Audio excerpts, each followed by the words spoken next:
Hello everyone. Welcome to For Nurses Preparation YouTube channel. I'm Neeraj Kumar Kathal.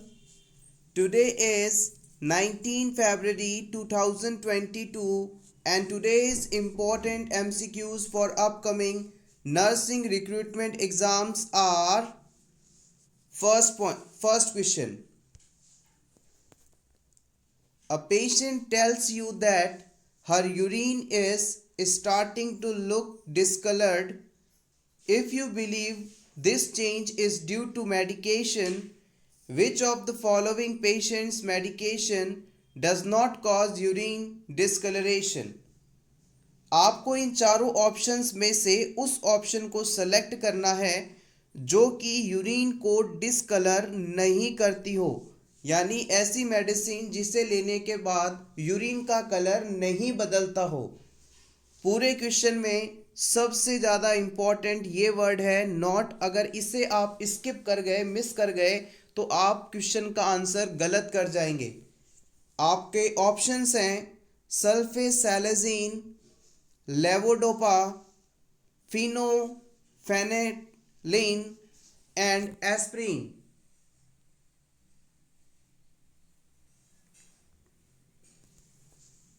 The right answer is option D, aspirin. Aspirin को छोड़कर बाकी सभी medicines urine का colour बदल देती हैं, यूरिन को डिस्कलर कर देती हैं।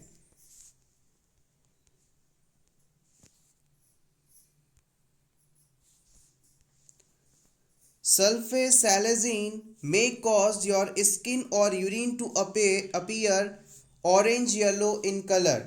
अगर कोई पर्सन सल्फेसैलाजीन मेडिसिन ले रहा है तो उसकी स्किन और यूरिन का कलर ऑरेंज येलो हो सकता है।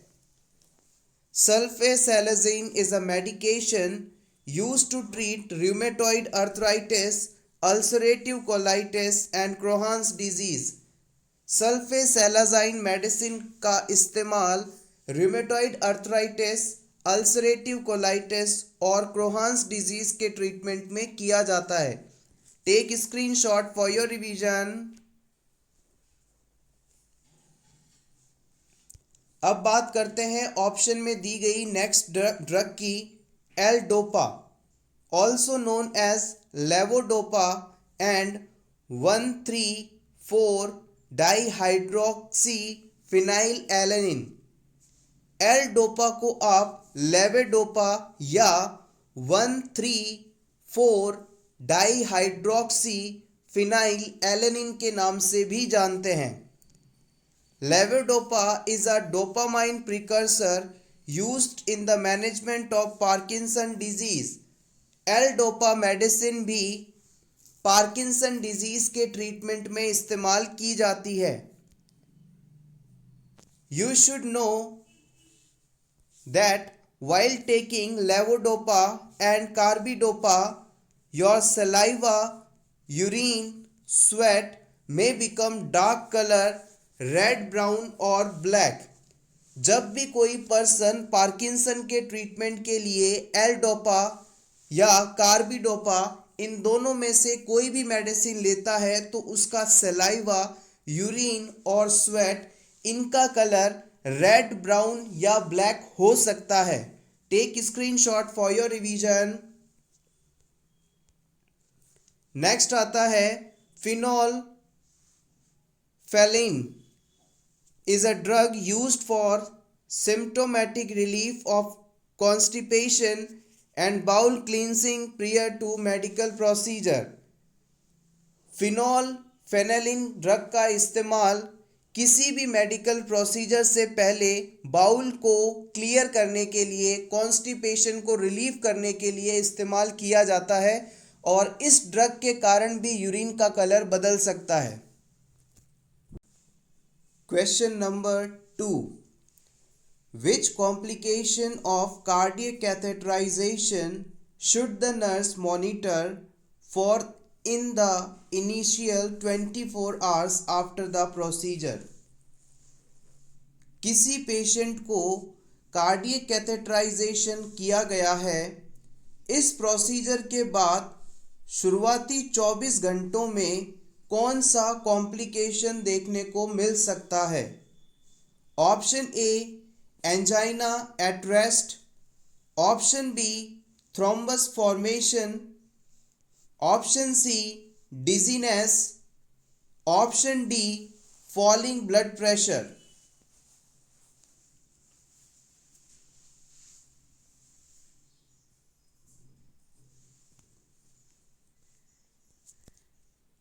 The right answer is option B.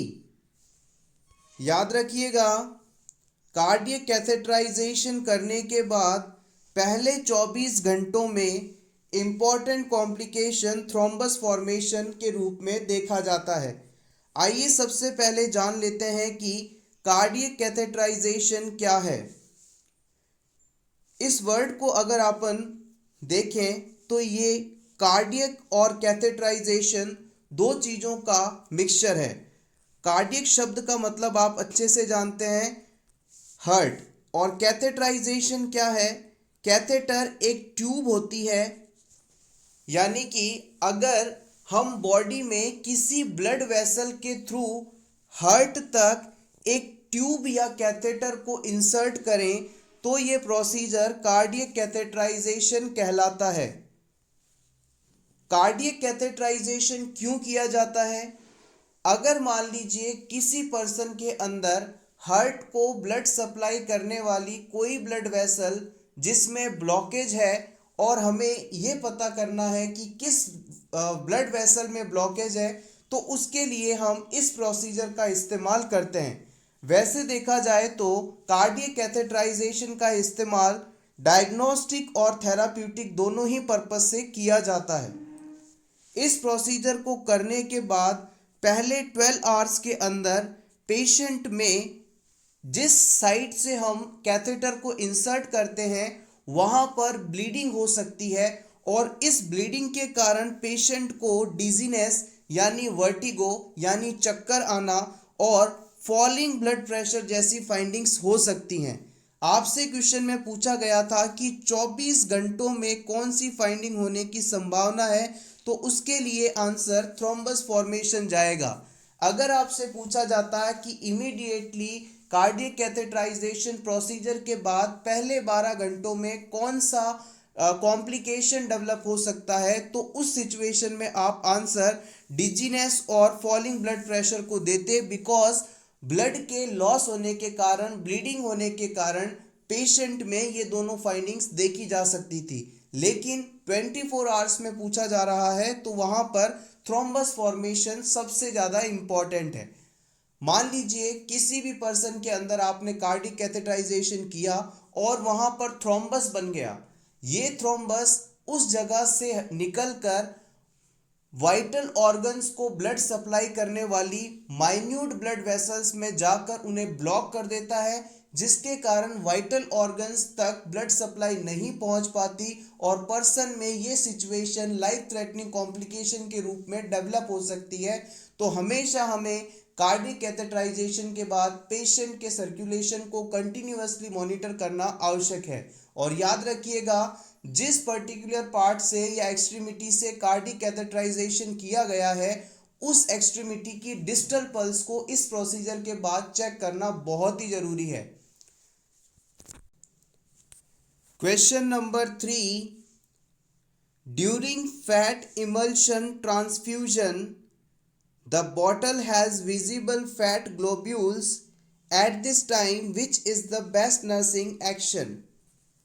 किसी पर्सन को आप फैट इमल्शन ट्रांसफ्यूज कर रहे हैं यानी टोटल पेरेंटल न्यूट्रिशन थेरेपी दे रहे हैं और इस समय आप बॉटल के अंदर विजिबल फैट ग्लोब्यूल्स देखते हैं, यानी फैट की कुछ मोल्स देखते हैं, गांठें देखते हैं, तो इस सिचुएशन में आपका बेस्ट नर्सिंग एक्शन क्या होगा? Document it is a normal finding, ये बिल्कुल नॉर्मल फाइंडिंग है, इसे हम डॉक्यूमेंट करेंगे। Option B, slow the infusion and shake the बोतल, हम इन्फ्यूजन को स्लो करेंगे और बॉटल को शेक कर देंगे। Option C, stop immediately and not use, हम इसे रोक देंगे और फिर इसे इस्तेमाल नहीं करेंगे।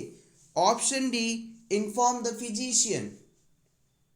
इन चारों ऑप्शंस में से आपको फैट इमल्शन ट्रांसफ्यूजन के समय यदि बॉटल में फैट ग्लोब्यूल्स दिखाई देते हैं तो आपके द्वारा कौन सा एक्शन सबसे सटीकली लिया जाएगा? The right answer is option C. देखिएगा, बहुत ही जरूरी और बेसिक कॉन्सेप्ट है इस क्वेश्चन के अंदर। आप जब कभी भी किसी पेशेंट को कोई भी इंट्रावीनस सॉल्यूशन लगा रहे हैं, अगर आपको उसमें किसी भी प्रकार के छोटे बारीक कण नजर आए, कोई मास नजर आए या ग्लोब्यूल्स नजर आए, तो उस ट्रांसफ्यूजन को आप कभी भी पेशेंट में नहीं चढ़ाएंगे, नहीं ट्रांसफ्यूज करेंगे। ऐसा करने से पर्सन में लाइफ थ्रेटनिंग कॉम्प्लिकेशंस डेवलप हो सकते हैं। सो always avoid such type of solution which contain visible fat globules. Option C is correct here.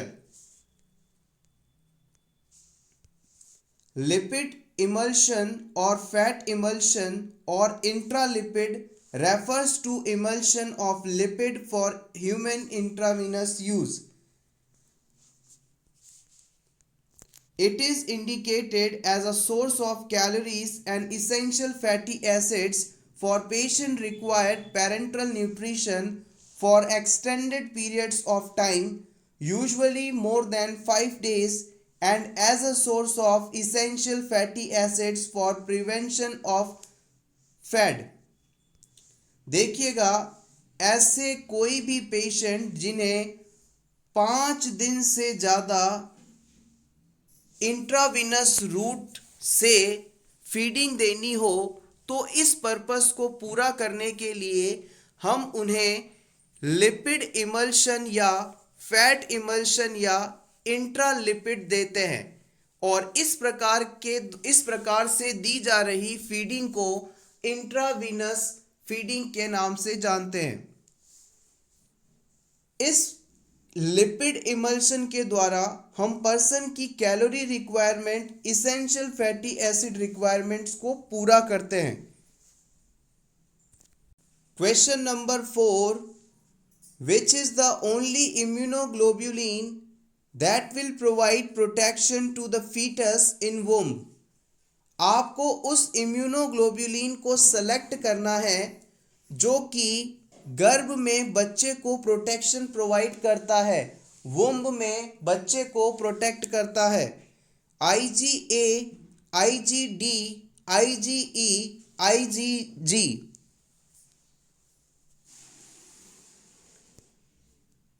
The right answer is option G, option D, that is IgG। देखिएगा, कुल 5 प्रकार के immunoglobulins होते हैं जो कि हैं IgG, IgA, IgM, IgE और IgD। IgG एकमात्र ऐसा इम्यूनोग्लोबुलिन है जो कि प्लेसेंटल बैरियर को क्रॉस करके मदर से बच्चे में पहुंच सकता है और यही बच्चे को इम्यूनिटी प्रोवाइड करता है। IgG इन सभी इम्यूनोग्लोबुलिन से सबसे ज़्यादा पाया जाने वाला प्रकार है जो कि अप्रॉक्सीमेटली 80% होता है। ब्रेस्ट मिल्क के द्वारा मदर से बेबी में IgA का ट्रांसमिशन होता है और ये उन्हें इम्यूनिटी प्रोवाइड करता है। IgM को आप मिलेनियर मॉलिक्यूल के नाम से जानते हैं और इसकी स्ट्रक्चर पेंटामेरिक होती है। इनका अगर मॉलिक्यूलर वेट आपसे पूछा जाए तो आप बताएंगे approximately 90,000। Question number 5, RNTCP is a national program for which disease. आपको बताना है कि RNTCP किस डिजीज को कंट्रोल करने के लिए बनाया गया नेशनल प्रोग्राम है। A. Leprosy, B. Tuberculosis, C HIV, D poliomyelitis.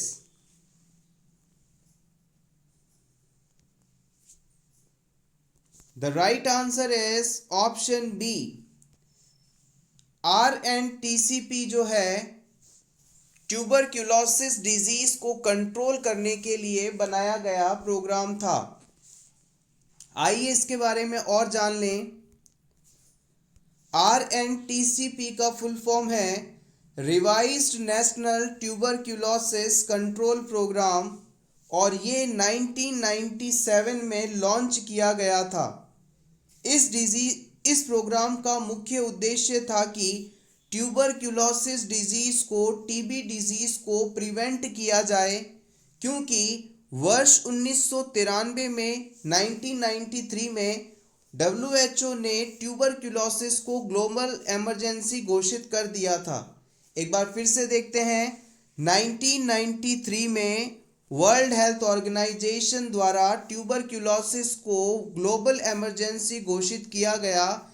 इस घोषणा के बाद 1997 में RNTCP प्रोग्राम लॉन्च किया गया था, जिसका उद्देश्य था कि टीबी डिजीज को प्रिवेंट किया जाए, रोका जाए।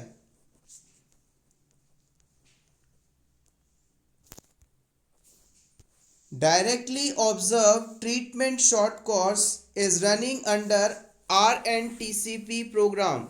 देखिएगा, प्रीवियस नर्सिंग एग्जाम्स के अंदर डॉट्स का फुल फॉर्म पूछा गया है। Dots stands for directly observe treatment short course. और आपसे ये भी पूछा जा सकता है कि जो डॉट्स थेरेपी थी टीबी को कंट्रोल करने के लिए, वो किस प्रोग्राम के तहत लाई गई थी, तो आप बताएंगे RNTCP प्रोग्राम के तहत। Presently this program RNTCP is known as NTEP। RNTCP का नया नाम आपसे पूछा जाए तो आप बताएंगे NTEP। NTEP का फुल फॉर्म है नेशनल ट्यूबरक्यूलोसिस एलिमिनेशन प्रोग्राम। देखिएगा, जब भी कोई डिजीज सामने आती है, बहुत ही तेजी से फैलती है, तो सबसे पहले तो कोशिश की जाती है कि इस डिजीज के फैलने को रोका जाए, उसे लिमिटेड किया जाए कि कम से कम लोग उससे सफरिंग हो और ये एक पब्लिक हेल्थ प्रॉब्लम ना रह जाए। तो सबसे पहले हम उस डिजीज का प्रिवेंशन करते हैं और फिर कोशिश करते हैं कि उस पर्टिकुलर ज्योग्राफिकल एरिया से इस डिजीज को हटा दिया जाए, यानी एलिमिनेशन कर दिया जाए। और फिर कोशिश की जाती है कि पूरी पृथ्वी से, पूरे ब्रह्मांड से ग्लोबली इस डिजीज को इरेडिकेट कर दिया जाए, मतलब कि जड़ समेत उखाड़ कर खत्म कर दिया जाए। तो इसे अपन इरेडिकेशन कहते हैं। ये 3 टर्म्स आपको याद रखनी है।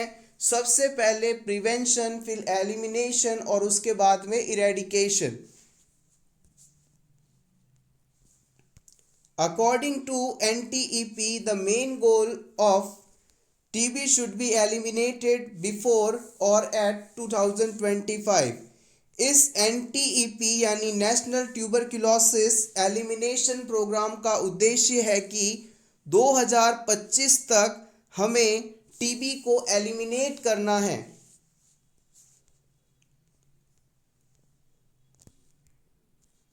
Question number 6, which part of pancreas is at risk for developing cancer the most? आपको बताना है कि पैंक्रियास के किस हिस्से में कैंसर होने की संभावना सबसे ज़्यादा होती है। रीसेंट एग्जाम में इस क्वेश्चन को पूछा गया है, इंपॉर्टेंट है। Options A head, body, tail और equal chance in all parts.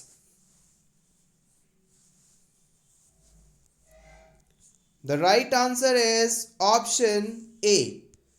Pancreas का जो हेड पार्ट होता है, इस हेड पार्ट के अंदर कैंसर डेवलप होने की संभावना सबसे ज़्यादा होती है।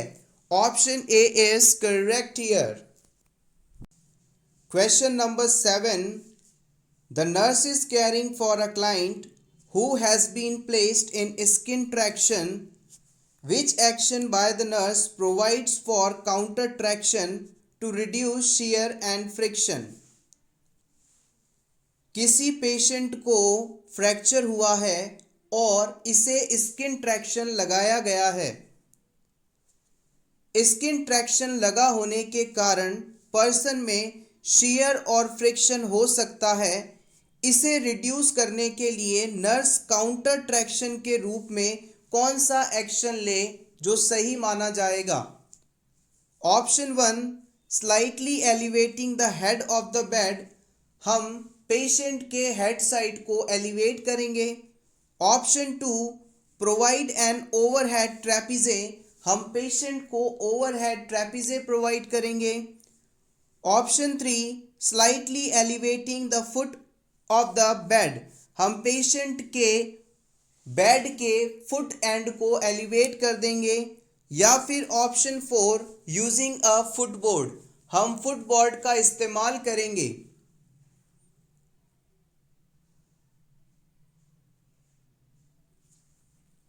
The right answer is option C. यहाँ पर काउंटर ट्रैक्शन के लिए हम पेशेंट के बेड के फुट साइड को हल्का सा एलिवेट कर देंगे।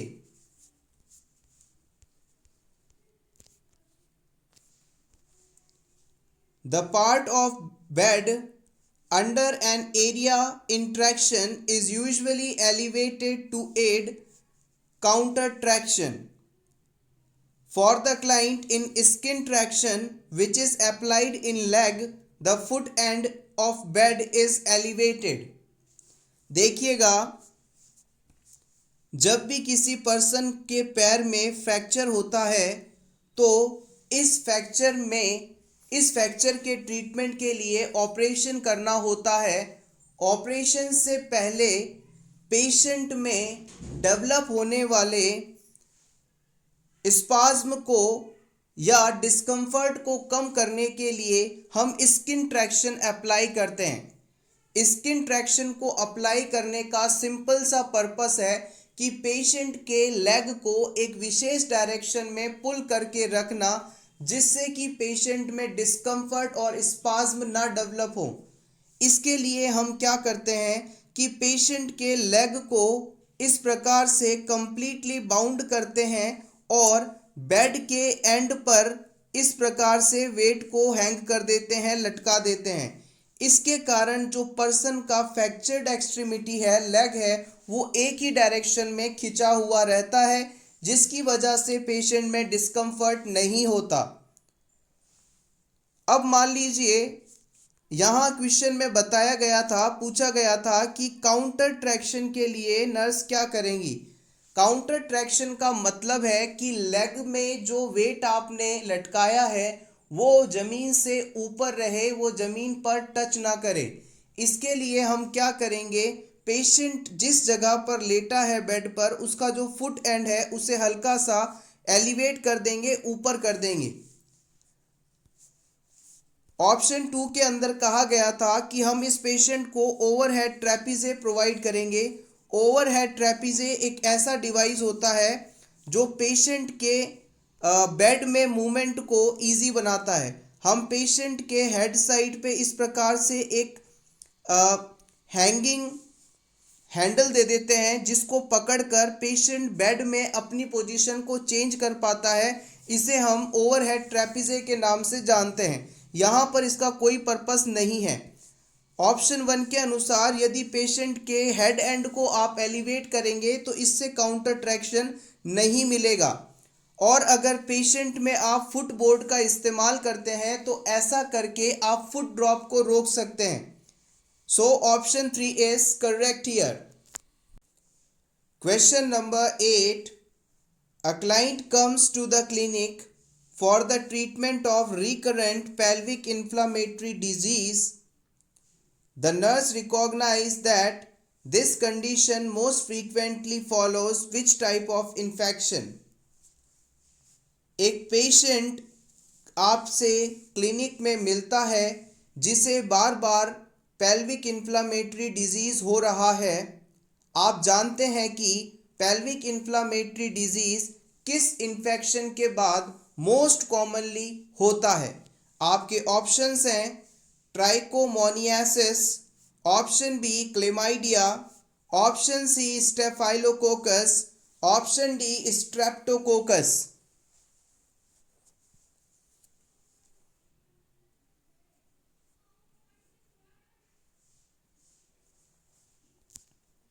The right answer is option B. It is chlamydia. याद रखिएगा, क्लेमाइडियल इन्फेक्शन के बाद पेल्विक इन्फ्लामेटरी डिजीज अक्सर देखा जाता है। आइए इसके बारे में और जान लें। Chlamydial infections are one of the most frequent cause of salpingitis और pelvic inflammatory disease. Chlamydial infection के बाद साल्पिंजाइटिस और पेल्विक इन्फ्लामेटरी डिजीज अक्सर होते हैं। साल्पिंजाइटिस का मतलब है inflammation and infection of fallopian tube. Chlamydial bacteria could travel up toward the vagina and cervix into the reproductive tract. Chlamydial bacteria vagina और सर्विक्स एरिया को भी प्रभावित कर सकता है। ऑप्शन में बताया गया trichomoniasis.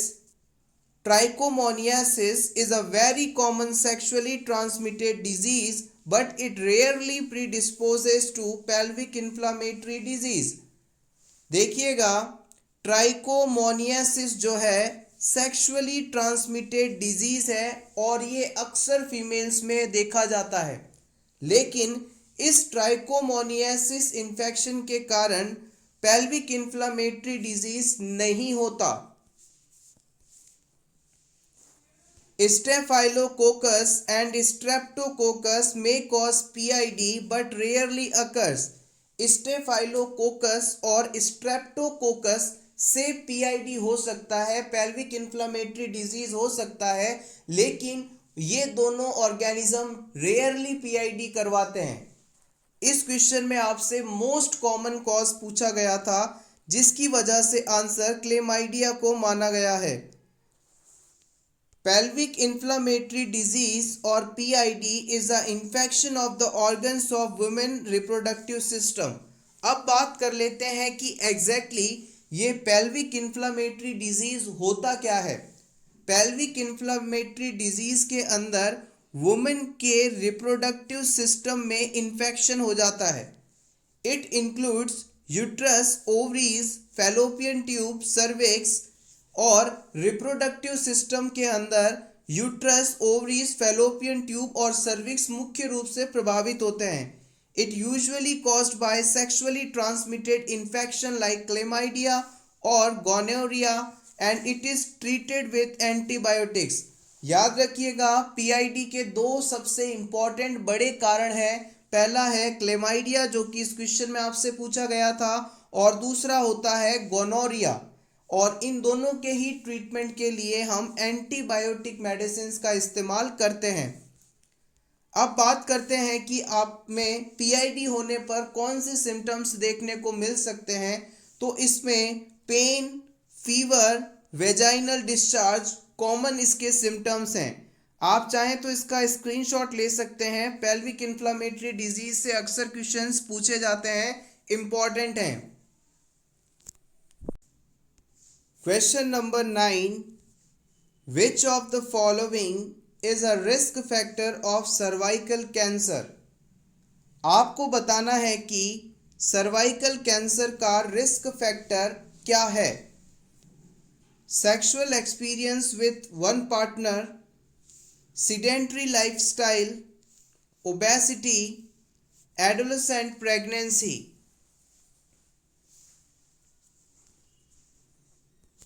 The right answer is option D। देखिएगा, अगर कोई फीमेल अर्ली एज के अंदर सेक्सुअल इंटरकोर्स करती है, सेक्सुअल एक्टिविटी में इन्वॉल्व होती है, तो उसमें सर्वाइकल कैंसर होने की संभावना बढ़ जाती है। तो we can say adolescent pregnancy is a major risk factor for cervical cancer. जितने भी डेवलपिंग कंट्रीज हैं लाइक इंडिया, उनमें वुमेन्स के अंदर सबसे ज़्यादा पाया जाने वाला कैंसर टाइप है cervical cancer. Question number 10,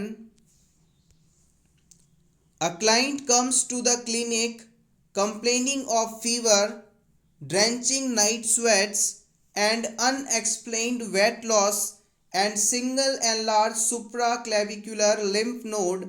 Most probable diagnosis will be। एक पेशेंट आपके क्लिनिक में आता है और वो आपसे बताता है कि उसे फीवर है, उसे रात को सोते समय स्वेटिंग होती है, पसीना आता है बहुत ज़्यादा, और बिना किसी कारण के उसका वजन कम होता जा रहा है और उसके सुप्रा क्लेविकुलर एरिया में मौजूद लिम्फ नोड के अंदर स्वेलिंग है, एनलार्जमेंट है। इन सारे फाइंडिंग्स के बिहाफ पर आपको बताना है कि इस पेशेंट में कौन सा डिजीज होने की संभावना है। आपके ऑप्शंस हैं thalassaemia, lymphadenopathy, Wilms tumour, Hodgkin's disease. Fever, night sweats, weight loss, single enlarge supraclavicular lymph.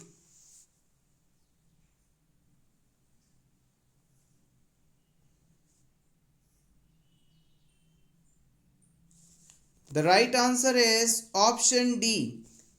याद रखिएगा, हॉटकिंस डिजीज होने पर पर्सन में fever, night sweats, weight loss और one sided enlargement of supraclavicular lymph node देखा जाता है।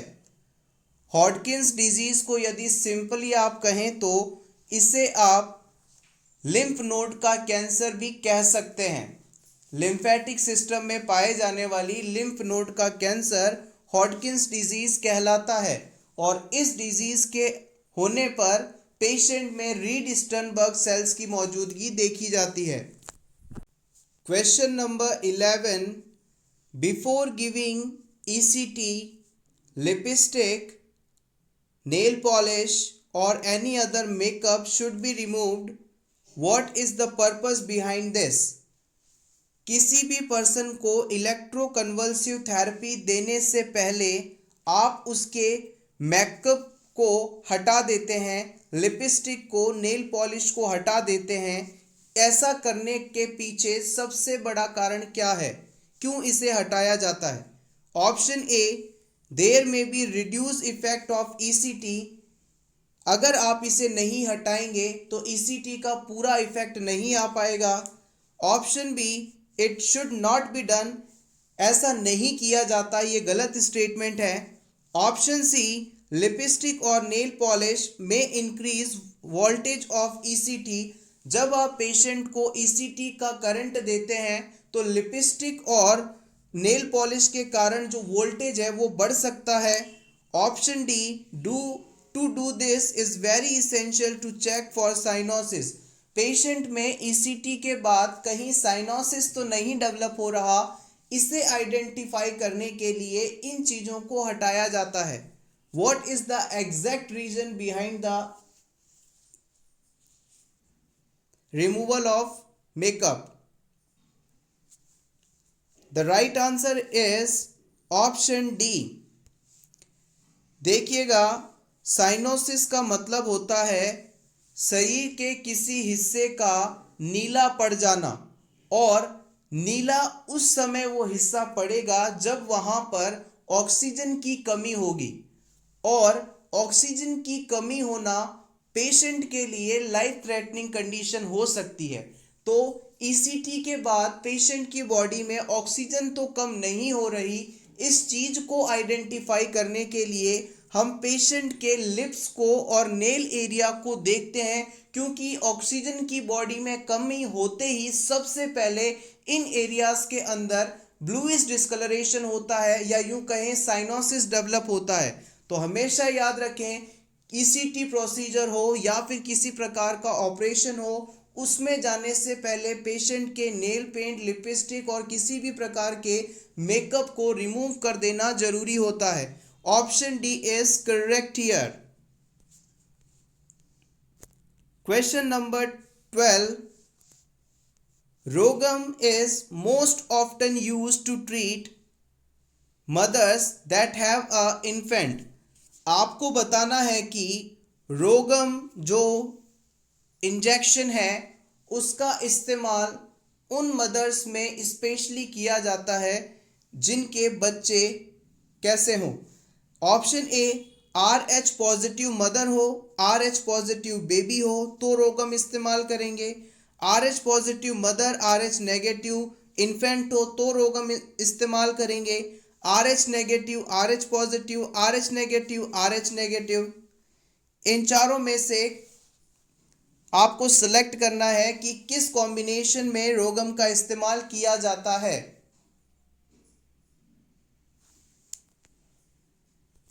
The right answer is option C. देखिएगा, जब मदर RH नेगेटिव होती है और बेबी RH पॉजिटिव होता है तो मदर का इम्यून सिस्टम इस RH पॉजिटिव एंटीजन के लिए एंटीबॉडीज तैयार कर लेता है। फर्स्ट डिलीवरी के दौरान तो कोई प्रॉब्लम नहीं होती, लेकिन अगर सेकेंड प्रेगनेंसी में कोई बच्चा RH पॉजिटिव है तो मदर की बॉडी में बने ये एंटीबॉडीज उस बच्चे को फॉरेन सब्सटेंस मानकर डिस्ट्रॉय करने लगते हैं। बच्चे की डेथ को रोकने के लिए रोगम का इस्तेमाल किया जाता है और इसे हम जन्म के बाद फर्स्ट 72 आवर्स तक एडमिनिस्टर कर देते हैं। RH positive रोगम prevents production of RH antibodies in mothers that has RH positive fetus। RH negative mother में RH पॉजिटिव फीटस है तो इसके खिलाफ बनने वाली एंटीबॉडीज के प्रोडक्शन को रोकने के लिए रोगम का इस्तेमाल किया जाता है simply. Question number 13, the nurse prepares the client for insertion of pulmonary artery catheter। The nurse teaches the client that the catheter will be inserted to provide information about। किसी क्लाइंट में स्वान गैंज कैथेटर लगाया गया है। आपको बताना है कि ये कैथेटर किस प्रकार की इंफॉर्मेशन प्रोवाइड करता है, क्यों इसे लगाया गया है। ऑप्शन ए, ये स्ट्रोक वॉल्यूम बताएगा। ऑप्शन बी, कार्डियक आउटपुट बताएगा। ऑप्शन सी, वीनस प्रेशर बताएगा। Option D, right ventricular functioning बताएगा। स्वान गैंज कैथेटर और we can call it as pulmonary artery catheter। The right answer is option D, right ventricular functioning। Swan-Ganz catheter is used to know information regarding right ventricular functioning। आइए इसके बारे में और जान लें, important है ये। The catheter is placed in pulmonary artery। हमारे हार्ट के राइट वेंट्रिकल से ब्लड को लंग्स तक लेकर जाने वाली ब्लड वेसल्स हैं पल्मोनरी आर्टरी। ये बॉडी की एकमात्र ऐसी आर्टरी है जो कि डीऑक्सीजनेटेड ब्लड को कैरी करती हैं और जो ये स्वान गैंज कैथेटर है इसी आर्टरी के अंदर इंसर्ट किया जाता है। Information regarding right ventricular function is obtained when catheter balloon is inflate. इस कैथेटर को राइट वेंट्रिकुलर एरिया में इंसर्ट करके जब इसमें मौजूद बैलून को इन्फ्लेट किया जाता है, फुलाया जाता है, तो इससे हमें राइट वेंट्रिकुलर के फंक्शन की इंफॉर्मेशन मिलती है। पल्मोनरी आर्टरी कैथेटराइजेशन और राइट हार्ट कैथेटराइजेशन और Swan Ganz catheter is a insertion of catheter into pulmonary artery. देखिएगा, स्वान गैंज कैथेटर को आप दो और नामों से जानते हैं। इसे आप राइट हार्ट कैथेटर कह सकते हैं, या फिर पल्मोनरी आर्टरी कैथेटराइजेशन प्रोसीजर कह सकते हैं। बेसिकली याद रखिएगा, स्वान गेंज कैथेटर के द्वारा पल्मोनरी आर्टरी की इंफॉर्मेशन निकाली जाती है। Its purpose is diagnostic. It is used to detect heart failure, sepsis, monitor therapy, and evaluate the effects of drug. Swan Ganz catheter लगाया जाता है डायग्नोस्टिक पर्पस से, किसी भी डिजीज या प्रॉब्लम को आइडेंटिफाई करने के पर्पस से। इसके द्वारा पेशेंट में डेवलप हो रहे हार्ट फेलियर को आप रिकॉग्नाइज कर सकते हैं, सेप्सिस है या नहीं इसे आइडेंटिफाई कर सकते हैं, मॉनिटरिंग कर सकते हैं और ड्रग्स के इफेक्ट को भी चेक कर सकते हैं। Pulmonary artery catheter allows direct stimulation, measurement of pressure in right atrium, right ventricle, pulmonary artery and the filling pressure of the left atrium। देखिएगा, स्वान गेंज कैथेटर के द्वारा आप 4 चीज़ें मेजर कर सकते हैं। क्या क्या? आप राइट एट्रियम में कितना प्रेशर है इसे मेजर कर सकते हैं, राइट वेंट्रिकल में कितना प्रेशर है इसे मेजर कर सकते हैं, पल्मोनरी आर्टरी में कितना प्रेशर है इसे मेजर कर सकते हैं, या फिर आप फिलिंग प्रेशर, लेफ्ट एट्रियम के फिलिंग प्रेशर को भी मेजर कर सकते हैं, जिसे आप वेज प्रेशर के नाम से जानते हैं। ऑप्शंस में बताई गई रिमेनिंग टर्म्स को भी क्विकली रिवाइज कर लेते हैं। सबसे पहले है cardiac output. It is calculated by the multiplying of stroke volume by the heart rate. Heart के एक बार कॉन्ट्रैक्ट होने पर कितना ब्लड एरोटा में पहुंचाया गया, इसे आप स्ट्रोक वॉल्यूम कहते हैं। स्ट्रोक वॉल्यूम को आप अगर हार्ट रेट से मल्टीप्लाई करें तो आने वाली वैल्यू कार्डियक आउटपुट के नाम से जानी जाती है। स्ट्रोक वॉल्यूम 70 माना जाता है, हार्ट रेट नॉर्मली 72 पर मिनट होती है। इसे आप जब मल्टीप्लाई करेंगे तो अप्रॉक्स आंसर 5 लीटर्स आता है। तो हम कह सकते हैं कि 1 मिनट में हार्ट के द्वारा लगभग 5 लीटर ब्लड अरोटा में भेजा जाता है और इसे ही हम कार्डियक आउटपुट के नाम से जानते हैं। The CVP can be measured either manually using a manometer or electronically using transducer। अगर हमें सेंट्रल वेन में कितना प्रेशर है, सेंट्रल वीनस प्रेशर को मेजर करना है, तो इसके 2 मीटर्स हैं, 2 मेथड्स हैं। या तो आप मैनोमीटर का इस्तेमाल करें या फिर इलेक्ट्रॉनिकली आप इसे ट्रांसड्यूसर की मदद से कैलकुलेट कर सकते हैं। Stroke volume is the amount of blood ejected from ventricle to each cardiac cycle। इसके बारे में हम बात कर चुके हैं। It can be readily calculated by subtracting the end systolic volume from end diastolic volume। Stroke volume को calculate करना चाहें तो आप एंड डायस्टोलिक वॉल्यूम से एंड सिस्टोलिक वॉल्यूम को घटा देंगे। Question number 14, risk factor for breast cancer is. आपको इन चारों ऑप्शंस में से ब्रेस्ट कैंसर के लिए क्या रिस्क फैक्टर है उसे सेलेक्ट करना है। Early menarche, going through menopause after age of 55, radiation exposure, all of the above. The right answer is option D. देखिएगा, जिन वुमेन्स के अंदर मेंस्ट्रुअल साइकिल अर्ली स्टार्ट हो जाता है, अर्ली एज में स्टार्ट होता है, उनमें ब्रेस्ट कैंसर डेवलप होने की संभावना ज़्यादा होती है। अगर किसी वुमेन में 55 ईयर्स के बाद मेनोपॉज हो रहा है तो वहाँ भी ब्रेस्ट कैंसर डेवलप होने की संभावना अधिक रहती है। इसके अलावा रेडिएशन एक्सपोजर होने पर भी ब्रेस्ट कैंसर होने की संभावना सबसे ज़्यादा होती है। याद रखिएगा, जितने भी डेवलप्ड कंट्रीज़ हैं like UK, US and all, उनमें ब्रेस्ट कैंसर फीमेल्स के अंदर एक लीडिंग कैंसर टाइप माना जाता है।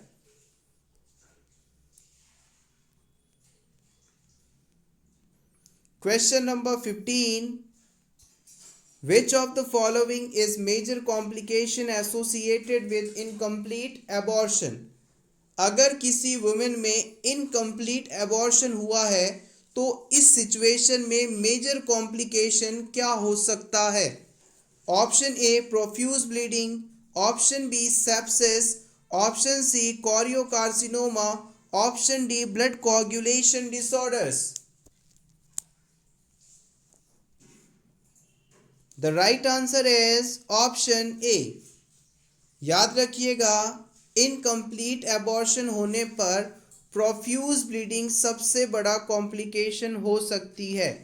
इनकम्प्लीट एबॉर्शन के अंदर जो फीटस है उसका कुछ हिस्सा, कुछ बॉडी पार्ट यूट्रस में रिमेनिंग रह जाता है और इसकी वजह से उस एरिया में बहुत ही ज़्यादा ब्लीडिंग हो सकती है। Retain products may cause profuse bleeding, sepsis and placental polyp. याद रखिएगा, रिटेन्ड प्रोडक्ट्स के कारण ब्लीडिंग, सेप्सिस यानी ब्लड इन्फेक्शन और प्लेसेंटल पॉलिप 3 इंपॉर्टेंट कॉम्प्लिकेशन मुख्य रूप से हो सकते हैं। Thank you so much everyone for watching this complete video. अगर आपको आज का ये वीडियो अच्छा लगा हो तो प्लीज़ वीडियो को लाइक कर दीजिएगा और इसी तरह के और वीडियोस देखने के लिए for nurses preparation YouTube channel को जरूर सब्सक्राइब करें।